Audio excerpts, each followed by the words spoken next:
Aquí comienza Entre Ustedes y Nosotros por Concepto 95.5.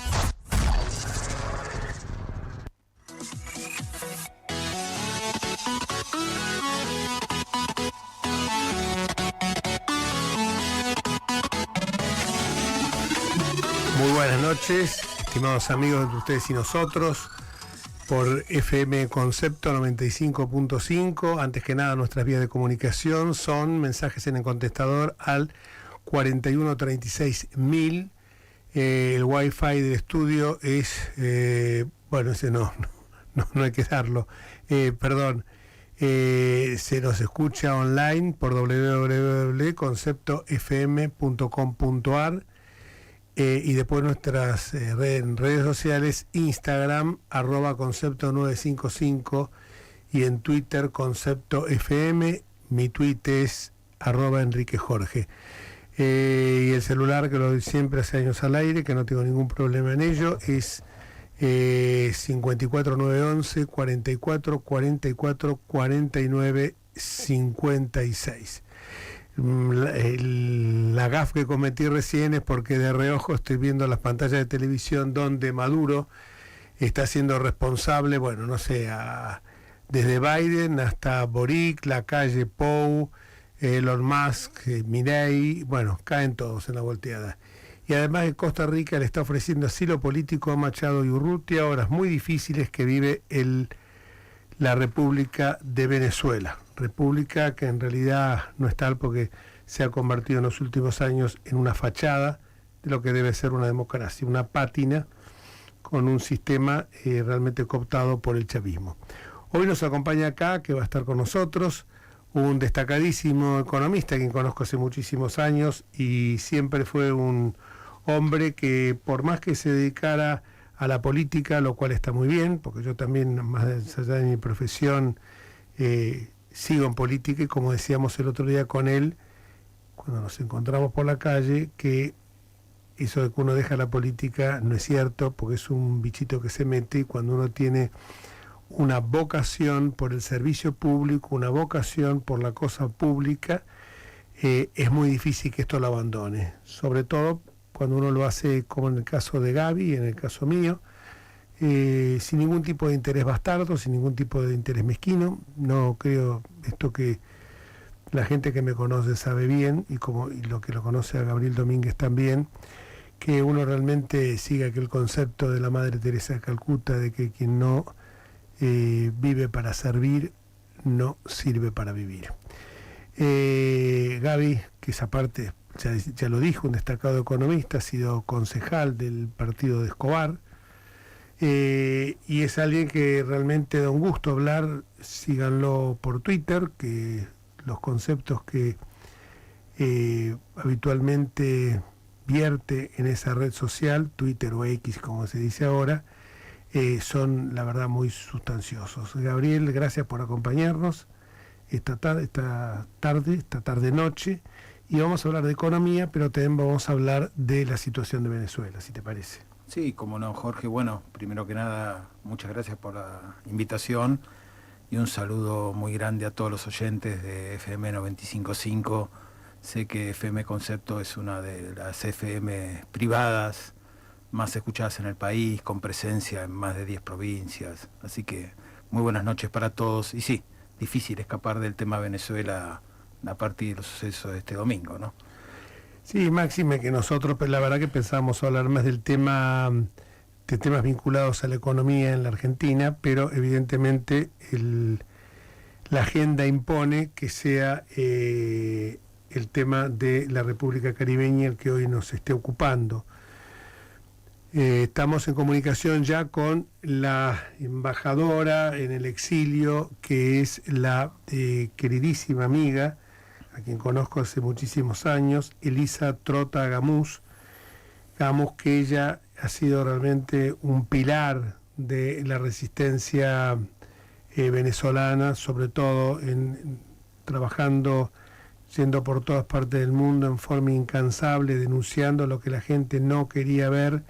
Hoy, cuando venía para el programa, me acordaba un artículo que escribí hace unos años, que decía: Venezuela profundiza su autoritarismo, la OEA mira para otro lado. Esto fue en el año 2014 y ahí ya poníamos que nada se podía esperar, que no, que en sentido contrario, que provenga de Ortega, Castro, Evo Morales, ni mucho menos, por supuesto, del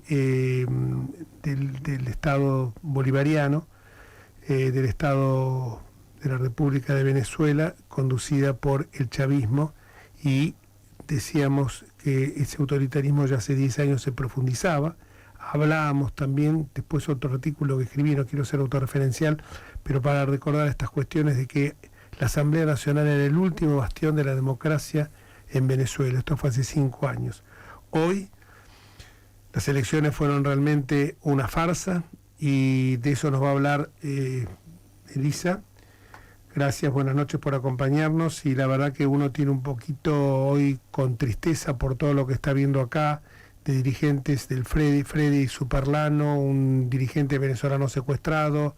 El mismo tema pasa con el Edmundo González Urrutia, María Corina Machado, que están siendo en estos momentos perseguidos por las autoridades locales. ¿Qué nos puede decir de todo esto? Hola Jorge, buenas noches, gracias por tu invitación, la verdad por siempre haber sido tan consecuente en relación a nuestra búsqueda por la recuperación de la democracia y la libertad. Mira, se viven horas muy difíciles en Venezuela, con una persecución sin límites contra activistas, contra jóvenes, contra personas que salen a manifestarse porque lo único que piden es que su voto sea realmente contabilizado y se haga saber la voluntad del pueblo.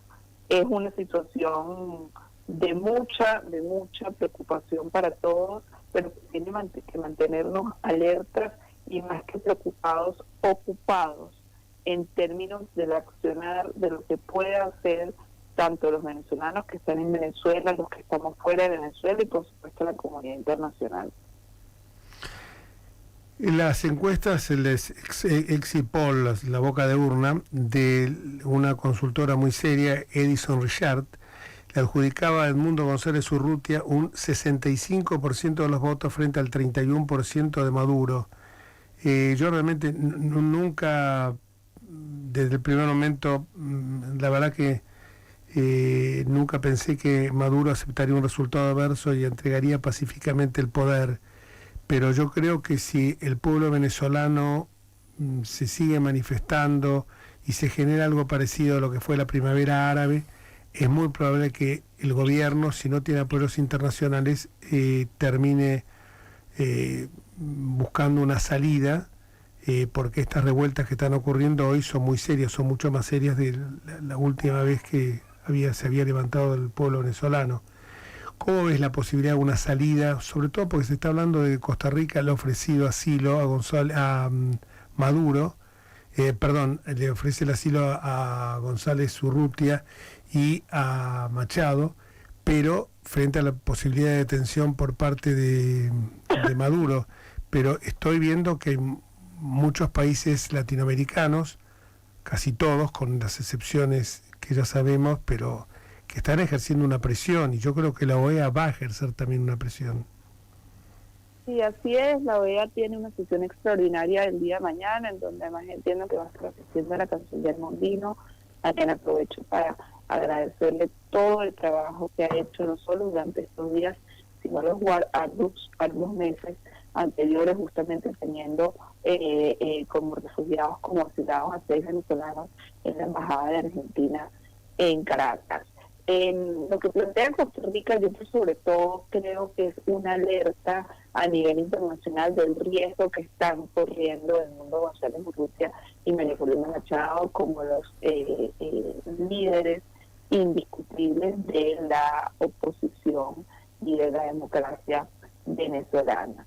Por supuesto que nosotros hemos apostado ahora, ayer y siempre a una salida negociada con el régimen. Para eso han habido distintos procesos que se han llevado adelante y que lamentablemente una y otra vez ha sido el régimen quienes han planteado la mesa de negociación. Yo creo que en esto la postura correcta siempre ha sido de países como, en nuestro caso, la Argentina, con el intervalo del gobierno kirchnerista, sin necesidad de esperar ninguna prueba que hubo fraude y que no se debe reconocer al nuevo gobierno de Maduro. Espero que la OEA se pronuncie en ese sentido.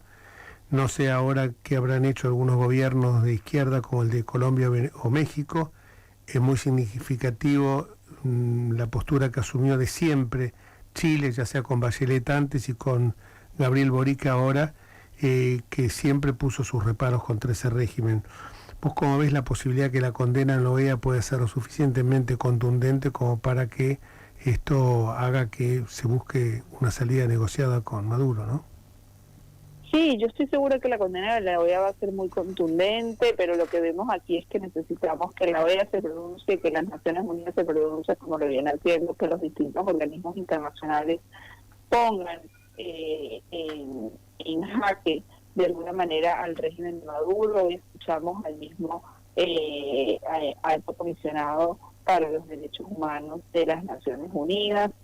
Sabemos que, por supuesto, todas las organizaciones que vienen investigando los delitos de lesa humanidad cometidos en Venezuela están en alerta. Específicamente en Argentina, hoy ratificamos y sumamos más elementos a la denuncia que tenemos en la justicia federal por parte del Foro Argentino por la Democracia en relación a los crímenes de lesa humanidad cometidos en Venezuela en contra de Maduro y quienes integran su régimen. Así que esto es algo en lo que hay que seguir presionando desde las distintas instancias para que la presión sea tan grande, al igual que lo es en las calles de Caracas, que a ellos no les quede otra opción que negociar. Corina Machado desde un principio señaló que ya no alentaba ningún tipo, todo lo contrario, de manifestación violenta, porque sabemos que el régimen ha actuado cometiendo delitos, como dijiste vos, de lesa humanidad, a través de esas siniestras organizaciones que son la FAES y la SEBIN, pero evidentemente no se puede contener a un pueblo que esté indignado porque siente que su voluntad fue burlada en las urnas. Yo deseo que no pase nada, pero me parece que frente a este gobierno no queda otra posibilidad que levantamientos de este tipo, porque yo creo que es imposible saber cómo termina este drama, pero hay una cosa que es cierta: Maduro superó otras movilizaciones en su contra, pero la actual parece superar todo lo conocido hasta este momento. ¿Vos pensás lo mismo? Sí, definitivamente creo que hay una conciencia por parte de la gente dentro y fuera de Venezuela de lo que han significado tantos años de indolencia, de corrupción, de represión, de crisis humanitaria, que ha dejado, entre otras cosas, a que las familias venezolanas, prácticamente el 100% de las familias venezolanas, estén divididas, y en ese sentido han sido muy categóricos en hacer sentir su voz. Por supuesto que el llamado de alguna manera, Jorge, siempre es a una oposición y a demostraciones pacíficas, porque además sabemos que el uso de la fuerza bruta está justamente del lado del régimen, y es un uso con el que ya han demostrado, con el que no tienen ningún tipo de contemplación.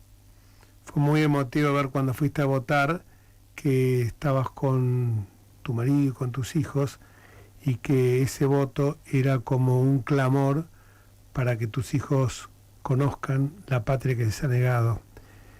Eso me pareció sumamente conmovedor, como después también a la noche, tarde, pasé y vi la caravana, pasé con el auto, y la forma pacífica que se expresaban nuestros amigos venezolanos, con mucho entusiasmo, y la decepción final y la decepción posterior, ¿no? ¿Vos cómo viviste esas horas? Sí, la verdad es que nuevamente fueron horas muy largas, días muy largos, han sido días muy largos, muy intensos. Amanecimos con ese entusiasmo inicial en lo personal, más allá de lo que me moviliza políticamente como defensora de derechos humanos, es justamente, bueno, algún día poder llevar a mis hijos a que conozcan su otro país. Y sí, fue una jornada que terminó con algo que que no era lo que queríamos, pero que tampoco nos tomó por sorpresa. Y esto que decirlo, era un escenario que sabíamos que podía pasar, y en ese sentido lo que hicimos de alguna manera en la mañana siguiente fue retomar las fuerzas y entender que esto continúa y esto va a continuar. Vamos a seguir reclamando, vamos a seguir luchando sin descanso, porque definitivamente en Venezuela no hay otra opción que no sea la transición hacia la democracia. Totalmente de acuerdo. Es triste ver la adhesión a este tirano por parte de pseudo progresistas como el Cuervo Larroque, como Fernández, que después como Alberto Fernández, que después que se ofreció a ir, cuando dijo que había que respetar el resultado, lo sacó con caja destemplada a Maduro. Bueno, el cachafaje fue siempre este hombre, ¿no?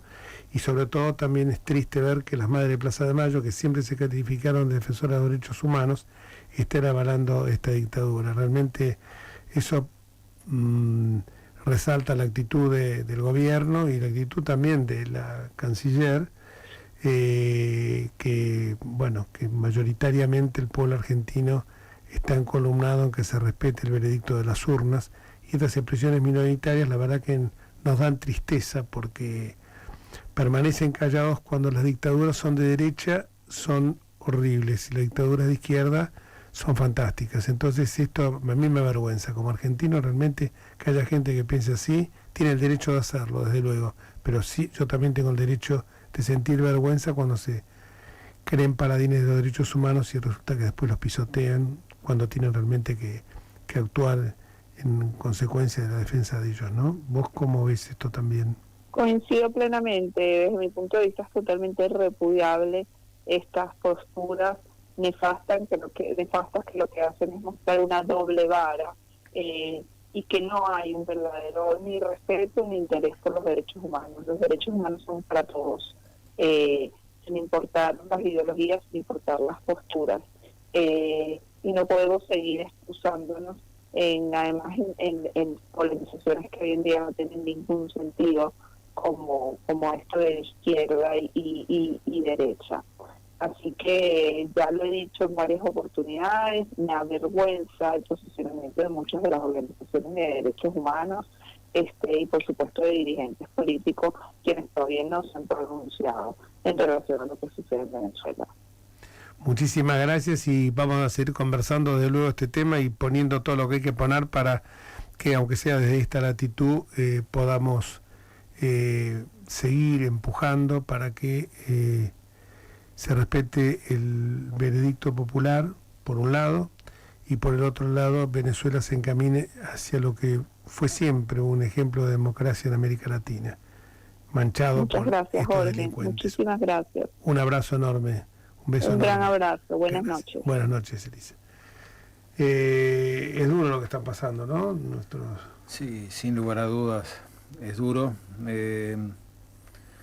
También sería de esperar un cambio de conducta de las instituciones de Venezuela, ¿no? De las Fuerzas Armadas, por ejemplo. La Iglesia Católica mismo, ¿no? Podría tomar una postura más, sí. Porque ya llega a un nivel preocupante la búsqueda de la eternización en el poder, ¿no? Y nos preocupa en Venezuela en particular por el cariño que le tenemos a los venezolanos, más aún después de recibir muchos inmigrantes que tuvieron que escapar de ese país, que nos muestran la gentileza y la amabilidad propia de los venezolanos. Entonces, este cariño quizás, pero bueno, hay como un fenómeno mundial de estas pseudodemocracias también, ¿no? Exactamente. Un fenómeno mundial, y me interesó, ¿no? Lo que dijo al final, de que se escudan detrás de esas dicotomías falsas de extremas izquierdas y derechas, ¿no? Pero personas que se eternizan en el poder con diversos métodos, cambiando la Constitución, con reelecciones eternas, con representaciones parlamentarias de minorías que no llegan ni al 10%, ¿no? Lo estamos viendo en todos los continentes ya. Sí. En América, en Asia, en África, en Europa. Hungría, Turquía, Rusia. Hay que estar muy atento a esto porque muchas veces aprovechándose, y no quiero poner ejemplos cercanos, aprovechándose de un pasado sórdido, fluye ese líder mesiánico que se ampara en decir, antes que volver a lo anterior, prefiero esto.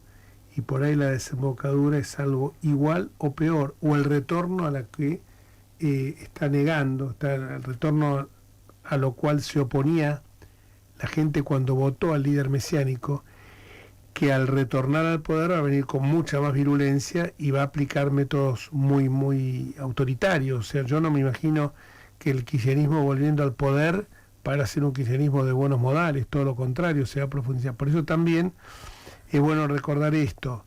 Yo siempre lo digo y a veces hay gente que cuando uno hace una crítica al gobierno actual, parece que uno enseguida tiene que abrir un paraguas, ¿no, Gaby? Que decir, pero yo no soy kirchnerista, yo soy antikirchnerista a muerte, no me confundas, por las dudas, porque si yo...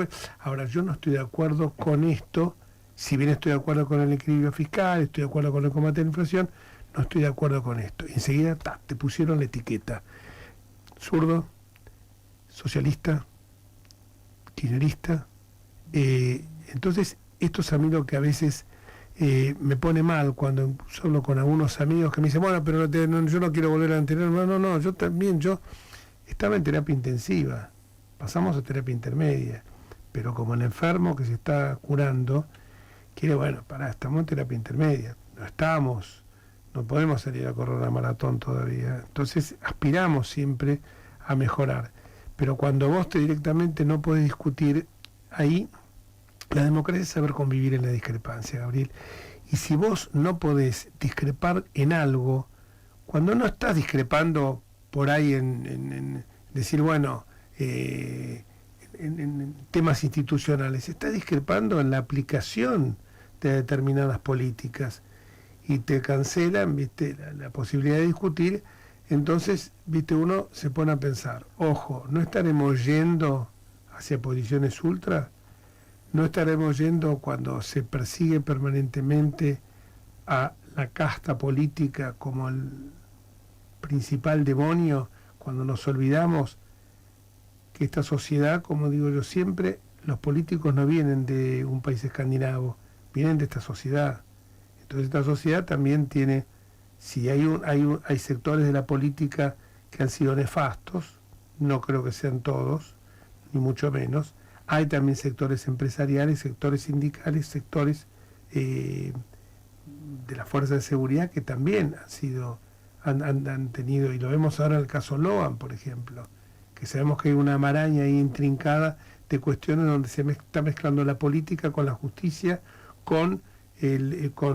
hasta estoy seguro que hay atrás organizaciones de trata, hay una organización de trata que está actuando al amparo del poder de turno. No sé cómo lo ves vos. Bueno, has dicho muchos temas interesantes. Sí, ¿no? Seguir a vos. El primero de ellos... Pensá que vos venías a hablar de economía, ¿eh? No, pero está bien, vamos a hablar de economía también porque toca la economía y muchas veces la principal crítica también pasa por eso, ¿no? Porque en cuanto... No hay dudas, las encuestas lo marcan que el principal problema económico de Argentina es la economía. No por culpa de este gobierno. Y el principal problema económico es la inflación. Sí. Y que el primero es la inflación, no hay duda, y no por culpa de este gobierno, pero el gobierno tiene que escuchar también, y tiene que escuchar críticas, y conozco a gente que está en el gobierno, he charlado y discutido con ellos, pero es muy malo que la crítica es buena, la adulación es mala. Si un gobernante cree que todos los que lo adulan son los buenos y los que critican son los malos, se está autoagrediendo a sí mismo. Seguro. Yo toda mi vida desconfié de los aduladores. Digamos. Yo tengo una frase que es: el obsecuente de hoy es el traidor del mañana. Generalmente es así. Seguro. Generalmente es así, porque nunca se puede coincidir con alguien el 100%. Eso es fanatismo. Exactamente. Eso es fanatismo. Nunca se puede oponer a alguien 100% también, eso también es fanatismo. Pero vamos a meter este tema en el tema económico, aprovechando. No hay duda que la inflación es mala. Todos los economistas, o casi todos los economistas, sostienen que la inflación es mala. Está bien combatir la inflación, no hay duda. Cuanto más cerca de cero, mejor. Eso no hay duda. El tema, ¿cuáles son los instrumentos para tener inflación cero? Y si eso es sostenible en el tiempo, eso es lo que está en discusión. Y cuando, en vez de tener como objetivo central bajar la inflación para eliminar ese flagelo por siempre a Argentina, ¿qué es posible? Miremos cercanos, Uruguay, Chile, recién toca. No es casualidad lo de Boric, un ex líder estudiantil de izquierda de Punta Arenas. ¿No? Chile no cambia.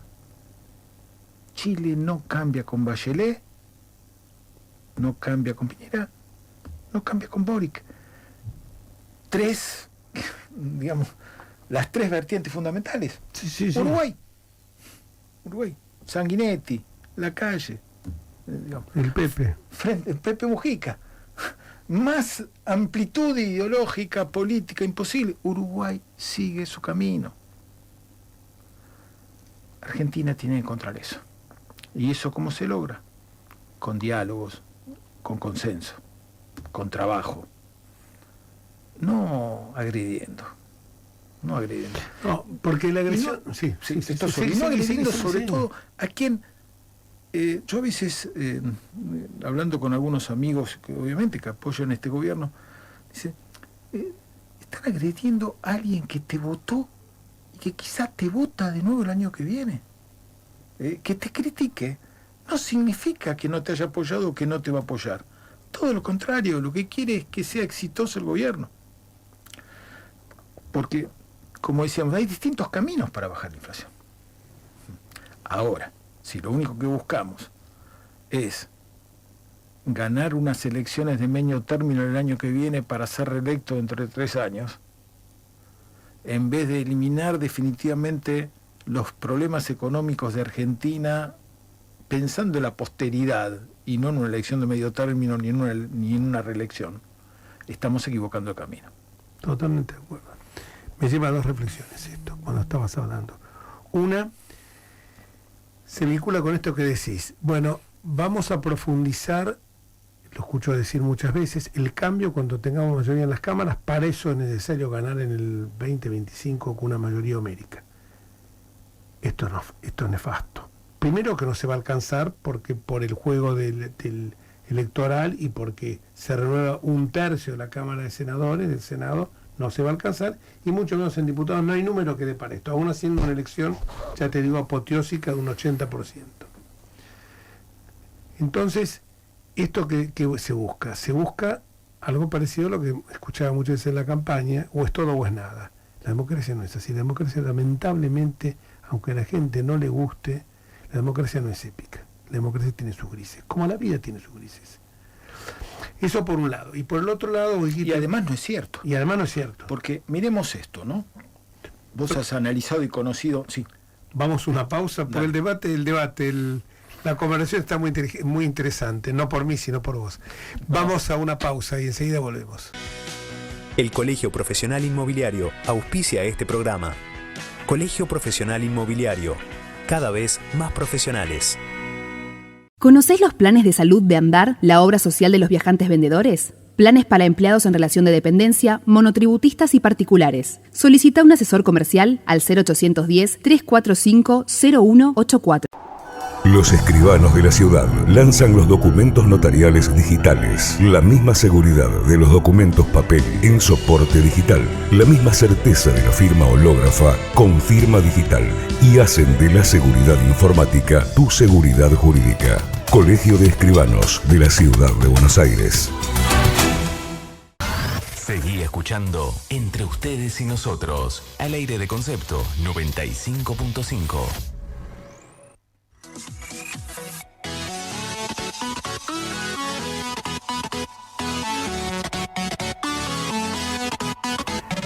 Y seguimos en Entre Ustedes y Nosotros, conversando esta noche, más allá del tema convocante, que es hoy la situación acuciante que está pasando el pueblo venezolano. Está el doctor Gabriel Domínguez, que es economista y que venía a hablar de economía, pero bueno, el ritmo del programa y el dinamismo llevó a que empezáramos a hablar de otros temas que a lo mejor lindan con la filosofía política para una conversación de politólogos. No somos politólogos ninguno de los dos, vos tampoco, ¿no? No, tampoco. Entonces, bueno, pero ahondamos en un campo que lo conocimos en la praxis, lo conocemos en la praxis más que en... Yo les voy a contar de que cuando yo militaba en el radicalismo, yo tenía un comité en la tercera circunscripción, era el titular de un comité presidente de un comité en la tercera circunscripción, en la tercera parroquia, le decíamos nosotros, que se llamaba Santa Lucía, por la iglesia que está en Wenceslao Villafán y Montes de Oca. Nunca había vivido en el barrio, y yo tengo mucho cariño a ese barrio Barracas, que era la circunscripción 3. El amigo Gabriel Domínguez era el presidente de la juventud del comité de Olivera 21, Olivera y Rivadavia casi, que era la circunscripción primera, que había tenido un líder que había sido el padre de José de Enrique Benedetti. Osvaldo Benedetti, que tiene una calle que lo homenajea en el barrio de Floresta. Y ahí, bueno, uno aprende lo que es la política, ¿no es cierto? Sí, uno guarda un gran cariño, forma parte de nuestra vida, y aparte nos permitió también conocer viejos líderes que tenían una vocación de servicio por el país enorme, ¿no? Pero bueno, hoy nos trae también el recuerdo, pero un poco más seguro para la gente de la actualidad, ¿no? La actualidad y lo que veníamos charlando, ¿no? La necesidad que tenemos los argentinos de llegar a una solución, porque a todos los que tenemos esta vocación de servicio, ver la situación económica y social, ver que la gente no llega a fin de mes, nos preocupa.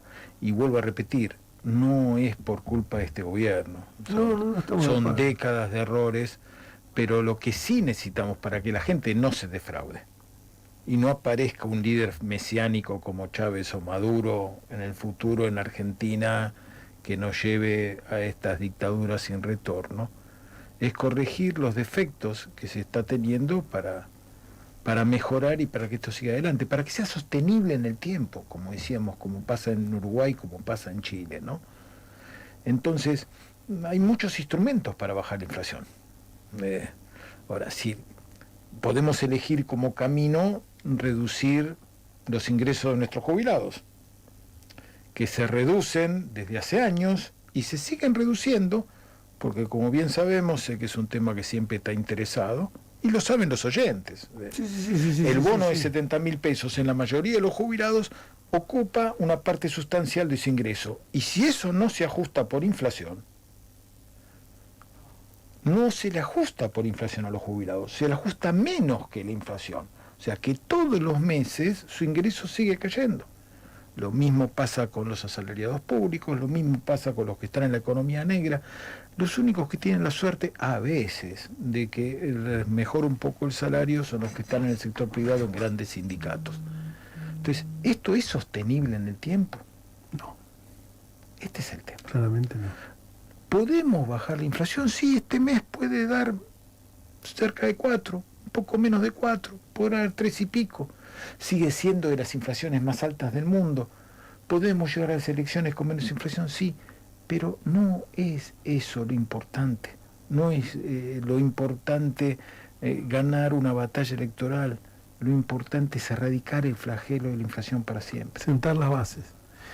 Y yo cuando, por ejemplo, digo a veces, cuando se discutió tanto la ley base, que decía, bueno, no, pero que mande el decreto de necesidad de urgencia. La ley base después quedó muy mutilada, pero fue...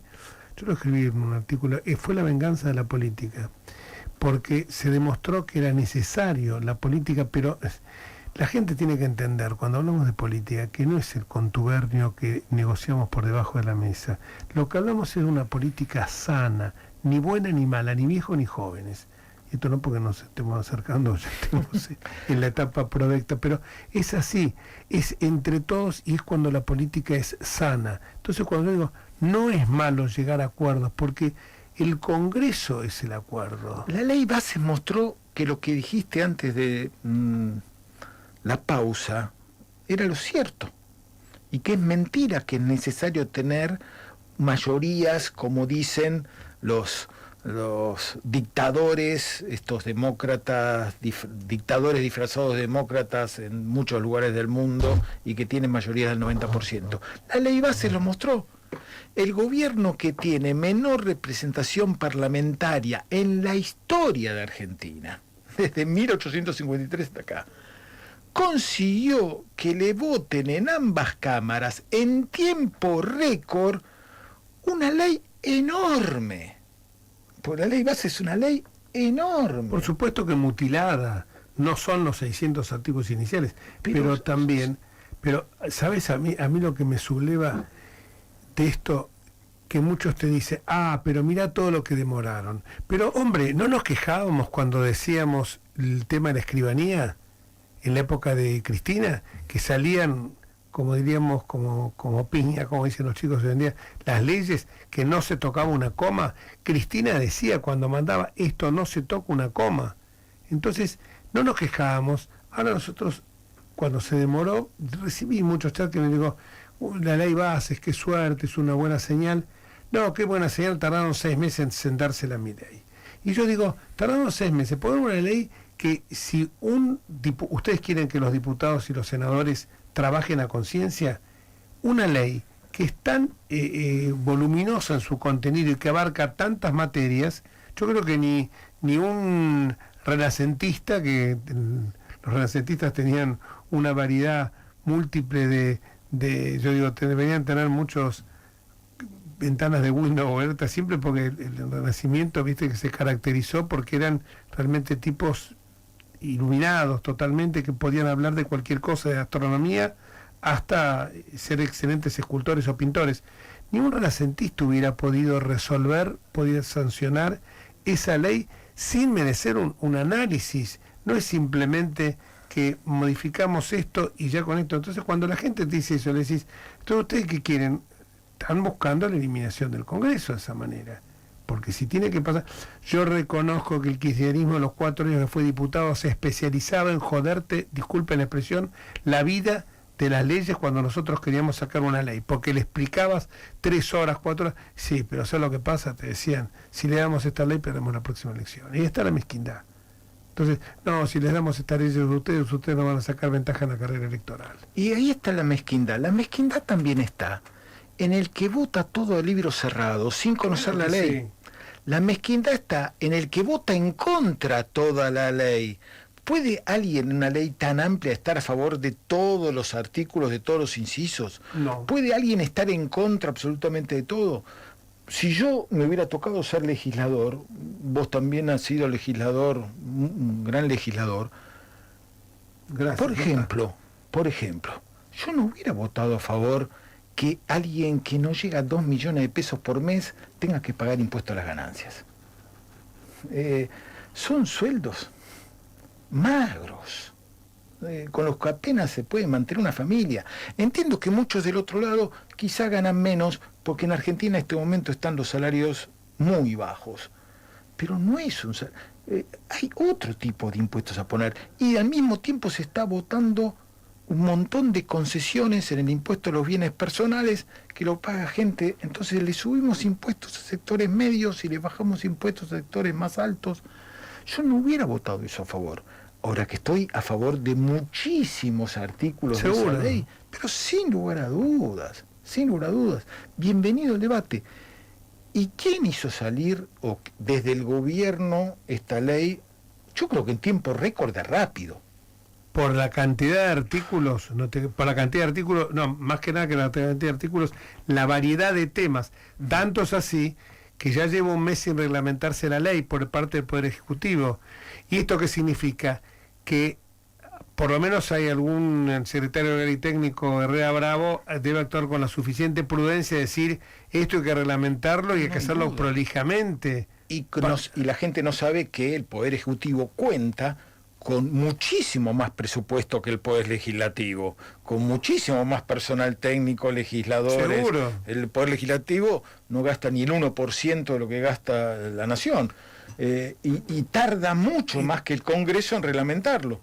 Exacto. Y lo mismo la FIP tardó también para reglamentar. Pero además, eso es lo que te digo. ¿Y quién lo logró? ¿Alguien de la casta? Guillermo Francos. Alguien que conocemos de la década del 80 en el Partido Federal. Partido Federal con Manrique. Concejal del Partido Federal. Y fue del alguien 80. que tuvo como... El expertise. Claro, el expertise, y lo hizo con la paciencia de un monje tibetano, enhebrando acuerdos con... Porque por eso yo digo, fue la venganza de la política, eso, de la política bien entendida, la política sana. Y Guillermo Francos lo conozco mucho, y no voy a hablar desde el afecto, sino que voy a hablar de la racionalidad. Y la verdad que Guillermo, hizo juegos malabares, porque tener por un lado el presidente, que ya hay que sacarlo todo rápido, y decir, porque además, si nosotros sacamos las cosas rápido, eso no da seguridad al inversor. Porque el inversor dice, si esto salió por un DNU, mañana cambia el gobierno, el DNU lo cambian y yo todo lo que invertí se fuma como el agua entre las manos. Le da más sustentabilidad una ley que ha sido consensuada por una mayoría importante en los órganos legislativos que algo que se hace de una manera a sola firma. Esto también sería largo hablar de este tema, pero cuando estoy viendo lo de Venezuela también digo, esto también evoca con un presidencialismo desbocado que siempre tuvieron los países latinoamericanos, incluso más, hasta nosotros cuando reformamos en el 94, que quisimos traer instituciones como el Consejo de la Magistratura, la Jefatura de Gabinete, extrapoladas de otros sistemas jurídicos, no pensamos porque en ese momento lo que se buscaba era la reelección, que la iba a sacar a cualquier precio Menem, y a cambio de eso el radicalismo obtenía el tema del tercer senador por un lado y el tema de la elección directa del jefe de gobierno en ese momento. Pero la verdad te digo, el jefe de gabinete tendría que ser un fusible y tendría que ser alguien elegido por el cuerpo parlamentario y no elegido por el presidente. No tiene sentido. No tiene sentido. ¿Qué sabía era la Constitución del 53? Que prohibía las reelecciones. Exactamente. Que no pudo ser reelecto ni Bartolomé Mitre, ni Sarmiento, ni Avellaneda, ni Roca, ni Irigoyen, ¿no? Y cuánto daño le ha hecho a Argentina las reformas del 49, del 94. Exactamente. A las que vos sabés que me opuse con forma muy fuerte. Pero en economía,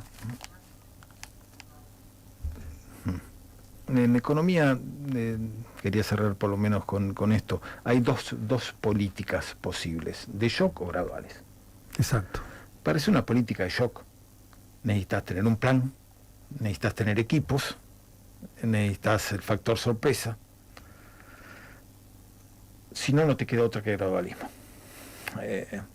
Lamentablemente, las circunstancias llevaron a que este gobierno eligiera la segunda, que hasta este momento ha tenido fallos en Argentina. Lamentablemente en Argentina ningún plan gradual ha conseguido tener éxito. Los que han tenido éxitos parciales, convertibilidad austral, fueron planes de shock. Necesitamos mucho trabajo y mucho consenso para lograr... Pero había, cuando fue el Austral y el Plan Primavera, fueron políticas de shock, pero había equipos y había consenso. Y plan. Y plan. Y plan. Convertibilidad lo mismo. Exacto. Con los gobiernos de signo político distinto estamos hablando, ¿eh? Y con oposiciones maduras. Maduras, sanas. Exactamente. Está para un programa largo, pero tenemos en línea nuevamente, vamos a tocar el tema de Venezuela, a María Ángeles Navas. Creo que es ella la que tenemos en línea. Sí, hola, ¿qué tal? Buenas noches. ¿Qué tal, María Ángeles? Acá te saluda Gabriel Domínguez y Jorge Enríquez por 95.5 FM Concepto. La primera pregunta que te quiero hacer, ¿hace muchos años que vos estás en Argentina? Sí, estoy hace 5 años, hace poco más de 5 años, sí. ¿Qué hacías en Venezuela? Abogada. Colega mía del doctor Domínguez, no, porque el doctor Domínguez es economista. Yo también soy colega tuyo. Lo que te quería preguntar es, y cuando viniste a la Argentina, ¿a dónde fuiste a trabajar? Bueno, he trabajado en muchos lugares, la verdad. El primer trabajo que tuve fue en un kiosco de flores, trabajando de 9 de la noche a 9 de la mañana. He trabajado en limpieza, cuidando a adultos mayores. Realmente te lo comenté porque te lo hice decir al aire, porque son las historias de vida de muchos amigos venezolanos que cuando vinieron a la Argentina podían tener títulos y oropeles en su país de origen, en Venezuela, pero cuando vinieron a la Argentina realmente trabajaron de lo que podían conseguir. Y en esto yo les saco el sombrero porque muchas veces hay argentinos que dicen, no, yo califico mucho más alto, y ustedes vinieron aún calificando más alto que la tarea que se les podía encomendar, o que podían realizar, o que podían obtener. Sin embargo, aceptaron eso. Y eso habla de un temple que realmente es totalmente encomiable. ¿Cómo estás viviendo estas horas? Bueno, mira, la verdad, con mucha angustia, con mucha preocupación, porque la represión ha escalado a puntos en los que yo nunca había visto el nivel de represión, de meterse en las casas, de que tenemos testimonio de que están buscando a los testigos que fueron testigos de mesa del Mundo González en los centros para amedrentarlos, para amenazarlos, para quitarles las actas. Estudiantes desaparecidos, hay 6 fallecidos. Realmente lo que más me duele es tener que estar aquí con la impotencia y el dolor y el sufrimiento de ver que están masacrando a mi pueblo y no pueden hacer absolutamente nada, ni para salvarlos, ni para protegerlos, ni para vencer a esa narcotiranía que está hoy en Venezuela. ¿Dónde están situadas tus esperanzas hoy al ver esta situación, ¿no? Al ver que Maduro no tiene ninguna intención, cosa que era previsible, de entregar el poder, en una reacción del propio pueblo dentro de Venezuela, en una reacción internacional? Sí, bueno, lo que hoy está pasando en Venezuela creo que es inédito. Es la primera vez en 25 años que chavistas y opositores, ninis, gente que no creía en la política, gente que por ahí no ha votado, está hoy en las calles defendiendo la voluntad de un pueblo. Y es la Guardia Nacional la que está saliendo a reprimir. Te comento que hay videos, he visto, cosa que me parece impresionante, videos de AMPA común, armada, que le dice a la Guardia Nacional, no se metan con el pueblo porque nosotros los vamos a defender. No puede ser que el AMPA común tenga más sentido común que Padrino López, que es el ministro de Defensa de nuestro país. Y una posibilidad en las propias Fuerzas Armadas, en la Iglesia, en distintas instituciones. Yo espero que el militar, que también es pueblo, que también sufre los golpes de la dictadura, que también pasa hambre y necesidad, que también tiene familia afuera, que también ha sido en muchos casos amenazado y amedrentado por la dictadura, deponga sus armas en contra del pueblo. Que seamos valientes de asumir el reto histórico que estamos haciendo, que es un país el que está clamando libertad. No estamos peleando por nada, estamos peleando por un pueblo que sufre, que pasa hambre, que pasa necesidad. Entonces, creo que mi llamado es a que la Fuerza Armada, la verdadera, la real, la que defiende los intereses del pueblo, la que juró proteger al pueblo de Venezuela, le ponga sus armas y defienda al pueblo de Venezuela y saque a Maduro y reconozca al mundo, porque las actas están, los votos están, el pueblo de Venezuela habló y decidió. Es momento de que la Fuerza Armada Nacional reconozca en la voluntad del pueblo. La verdad que es fuerte lo que estás señalando y lo que estás diciendo. Ustedes están haciendo una guardia permanente ahí en la Embajada de Venezuela, lo pude palpar eso el domingo, la verdad que fue muy conmovedor cuando pasé con el coche por ahí, por Luis María Campos, era realmente una fiesta que después, bueno, se frustró cuando la patraña esta de elecciones quedó al desnudo. ¿Cómo visualizan o cómo, pero con realismo, puede ser la salida a esta situación, una salida negociada con el régimen de Maduro? Yo soy en esto, no quiero ser agorero, pero soy bastante pesimista porque la dictadura esta de Maduro no se va a entregar tan fácilmente. Yo también tengo la misma postura. Creo que hoy necesitamos el apoyo, no solo internamente de las Fuerzas Armadas, que reconozcan, y que yo espero que existan hombres y mujeres decentes todavía dentro de la fuerza que depongan sus armas.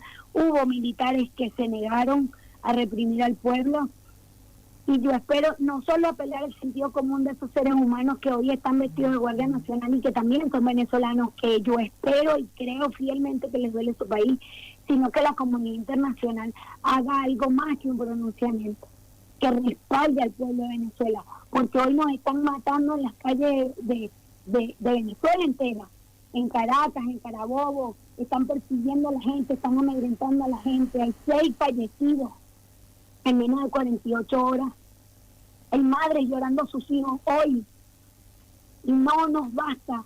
O sea, lo digo muy personalmente como venezolana, que me duelen esos chamos, porque yo viví la represión, porque yo viví la persecución, y me duele ver eso, me duele ver el sufrimiento de mi pueblo, un pueblo que solo exige libertad. No estamos exigiendo nada más de lo que hemos reflejado en las urnas. Entonces, creo que hay que subirle el nivel. No sé de qué forma, no sé cómo lo van a hacer, no sé qué está pensando María Corina, ni cómo lo va a gestionar, pero creo que ella tiene el liderazgo más importante hoy en Venezuela, al lado del Mundo González Urrutia, y ellos tienen que fijar la ruta para que se genere una salida de este régimen asesino que hoy tiene secuestrado a nuestros hermanos venezolanos. Ha salido un comunicado de la OEA señalando que denuncia una manipulación aberrante de las elecciones. Pero ¿sabes lo que pasa, María Ángeles? Cuando yo escucho hablar de este declaracionismo, me parece que es todo tan lírico, me parece que tiene que haber más contundencia en cuanto, no estoy diciendo una revolución, no estoy diciendo un golpe de Estado, pero tiene que haber, la comunidad internacional tiene que tomar noticia de la gravedad de la situación e imponer sanciones muy, muy duras. No es simplemente con decir, como dice la OEA, que reconozca su derrota en los comicios presidenciales o convoque una nueva votación más transparente, porque esto va a ser lo mismo. O sea, las planillas que yo tuve en mis manos, enviadas por esta organización internacional con la cual tengo alguna relación, que es Edison Research, hablaban de un 65% a favor del Mundo González Urrutia y de un 35% a favor de Maduro. O sea que esto, ¿por qué se cayó? Pero esto es de manual, no hay que ser inocente. ¿Por qué se cae la base de datos de la CNE? Claro. Y resulta que todavía, es que hasta hoy, hasta esta hora, no están las actas que prueban la victoria de Maduro. Era lo que yo decía hoy en la embajada. Si tienen las actas, ¿por qué no las muestran? ¿Por qué no le demuestran al mundo la victoria aplastante de su comandante eterno Hugo Chávez con el intergaláctico de Nicolás Maduro? Porque no las tienen, porque su única arma es la represión.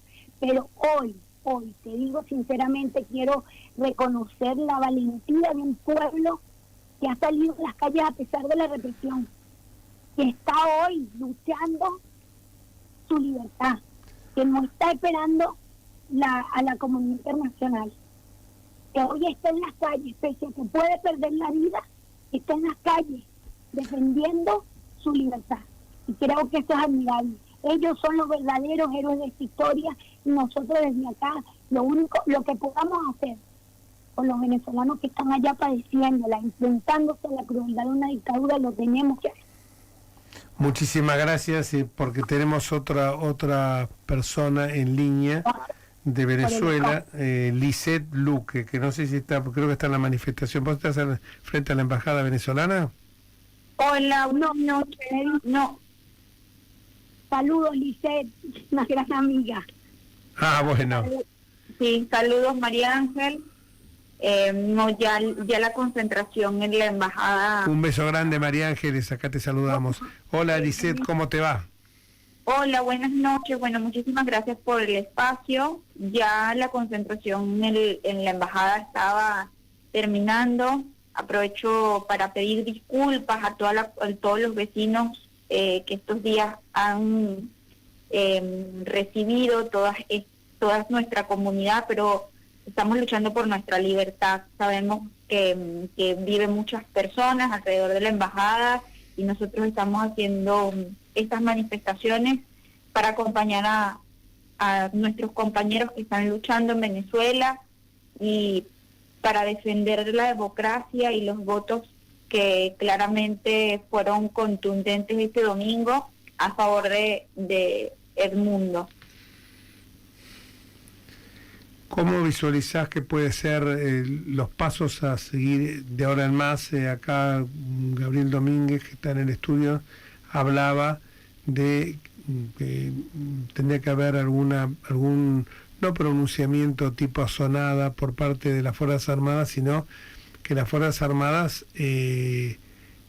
negarse a reprimir, porque aparte no es la función de ellos, y que también tiene que haber un acompañamiento de las autoridades eclesiásticas. ¿Cómo lo ves vos esto? Bueno, hace unos días yo lo decía, este régimen se sabe solo, se sabe perdido, están intimidados y han hecho lo que durante toda la campaña empezaban a demostrar, ¿no? A intimidar al pueblo, a la ciudadanía que manifiesta, que quiere cambio, que ha sido resistente durante tantos años de atropello, durante tantos años de violaciones sistemáticas a los derechos humanos, durante tantos años hemos sido perseguidos. Mientras nosotros estamos hablando acá, no me canso de decirlo, un venezolano está cruzando el Darién o un preso político está siendo torturado en el helicoide o en estos centros clandestinos que ellos durante todo este tiempo han hecho uso, ¿no? Nosotros sabemos que la voluntad del pueblo fue indomable. El 70% de los votos fueron para Edmundo, lo acabamos de ver en distintas plataformas que publicó María Corina, porque bueno, intentan por supuesto sabotear las otras plataformas donde se está resguardando, donde se están respaldando las actas que fueron firmadas y avaladas por los testigos, que son los fiscales electorales. Entonces al régimen, ¿qué es lo que le queda ante este escenario? Le queda intimidar, reprimir, perseguir, pero sobre todo asesinar, porque ya hay 11 muertos en mi país en manos de la violencia que ellos mismos han provocado. Si ustedes ven el proceso cívico que dimos el domingo en la comunidad venezolana, dentro y fuera de Venezuela, lo que se veía era una gran alegría de primero volver a creer en la democracia, porque además ese movimiento de volver a creer, esa esperanza de reencuentro, la lideró María Corina Machado, que nos trajo hasta este momento histórico. Pero nosotros necesitamos el respaldo ahora también, no solo de la comunidad internacional, sino de la Fuerza Armada Nacional, que durante muchos años ha sido la principal cómplice de este Estado y de este narcorrégimen. Nosotros creemos que esas Fuerzas Armadas tienen también familias en el exilio, también sufrieron los peores escenarios del 2017, donde no había comida, son humillados con un sueldo miserable, sus derechos humanos no se respetan, porque cuando tienen algún problema de salud, si van a un hospital no encuentran medicamentos. Entonces hacemos un llamado también a la comunidad de la Fuerza Armada venezolana para que respalde la soberanía popular, como lo establece nuestra Constitución. La Fuerza Armada Nacional tiene que respaldar y acompañar a la soberanía popular, al pueblo que valientemente se hartó, porque lo que estamos viendo en estas actas, Jorge, no es otra cosa que un hartazgo de los últimos 25 años, un cuarto de siglo viviendo en dictadura, viviendo en un régimen que se ocupó de venderle al mundo que eran democráticos, pero que en la acción, porque lo importante no es lo que dice, es lo que hacen. En la acción vemos muertos, vemos presos políticos, vemos el éxodo más grande que ha tenido la región y que han tenido países que están en conflictos de guerra. Así que la verdad, estos días para nosotros como comunidad han sido muy importantes porque recuperamos la esperanza, y ahora esa esperanza tiene que ir acompañada de la Fuerza Internacional y de la Fuerza Armada en Venezuela. Muchísimas gracias, y contar con todo nuestro apoyo y con toda nuestra presencia en la medida que podemos de asistir a las manifestaciones que se hagan en nuestro país, apoyando a nuestros queridos hermanos venezolanos que se encuentran exiliados en Argentina y que en donde han estado trabajando han dado, la verdad, una muestra de compromiso, una muestra de laboriosidad que a veces es envidiable y no la vemos en connacionales nuestros. Un abrazo enorme, Lisette, y a disposición tuya. Bueno, muchísimas gracias a ustedes por el espacio y gracias por el acompañamiento que nos han dado al defender la democracia y alzar nuestra voz. Gracias, buenas noches. Qué testimonio, ¿no? Sí, una reflexión me nace de esto, ¿no? Porque sobre todo para los jóvenes, ¿no? Que siempre son la mayoría en un país.